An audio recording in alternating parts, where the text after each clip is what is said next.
نے یہ دماغ سے اپنے سوچوں سے یہ بات نکال دی ہے کہ اللہ بھی کوئی چیز ہے، اللہ بھی کے آگے بھی کوئی چیز ہے، کہ ہر معاملات اللہ کے اس پر ہوتے ہیں. ہم جو کیا کرتے ہیں کہ ہم باطل کے آگے سر جھکا کر اپنے معاملات کو سیدھا کر لیتے ہیں اور حق کو کہنے سے کتراتے ہیں، حق کو بولنے سے ڈرتے ہیں، حق کو کہنے سے ڈرتے ہیں. کوئی ہمیں مار دے گا، کوئی ہمیں ڈانٹ لے گا، کوئی ہمارا گریبان پکڑ لے گا، لیکن ہم حق بات نہیں بولتے. یہ ہے واقعہ حق.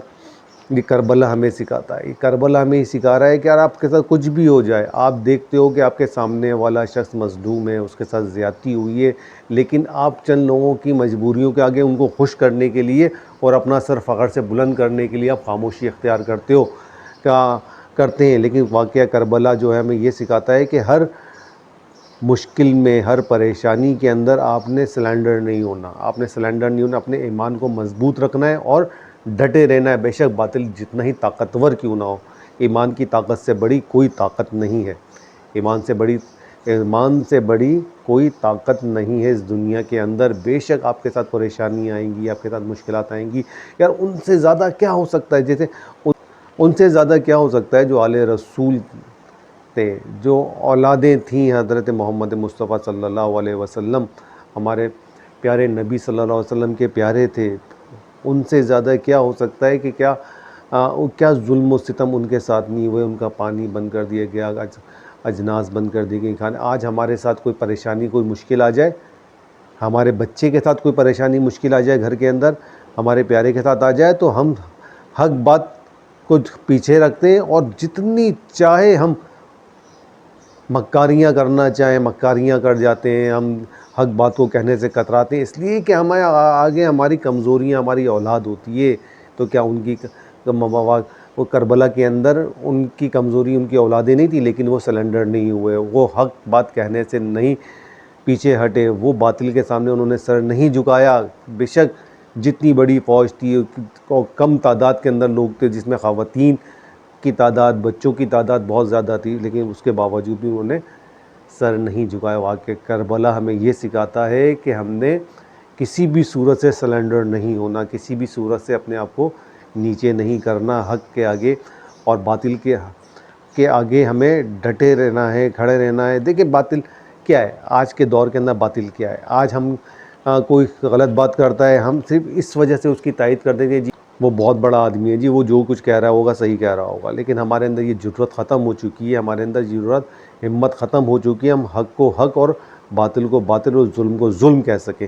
اس لیے آج ہمارا یہ حال ہے. ہم امت مسلمہ آج اسی لیے پریشان ہیں، ہم پاکستانی لوگ اسی لیے پریشان ہیں کہ ہم ہر ظلم کے آگے سر کو جھکا لیتے ہیں، آواز نہیں بلند کرتے، نہیں کہتے. اور جس طرح سے آپ کے سامنے سب موجود ہے، آپ کے پاس مہنگائی کا طوفان ہے، آپ کے پاس بے روزگاری ہے، آپ کے پاس سب کچھ ہے، لیکن آپ جو ہے حق و باطل کے اندر تمیز ہم کرنے سے قاصر ہو چکے ہیں. اچھا، تو ابھی ایک واقعہ ہوا ہے گلستان جوہر کے اندر، ہمارے رینجرز کے جو ہوتا ہے ان کا ٹرانسپورٹ کا، اس کے اندر 5 خنزیر گھسے اور انہوں نے جو ہے حملہ کیا، لیکن وہ جہنم واصل کر دیے گئے ہماری فورسز کے آگے. لیکن کرتے کیوں ہے پاکستان کو؟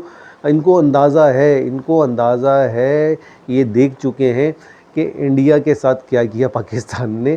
انڈیا کے ان کے سندور کو جو ایسا مسئلہ کہ وہ اللہ معاف کرے کہ وہ کچھ کہنے کے قابل نہیں چھوڑا ان کو.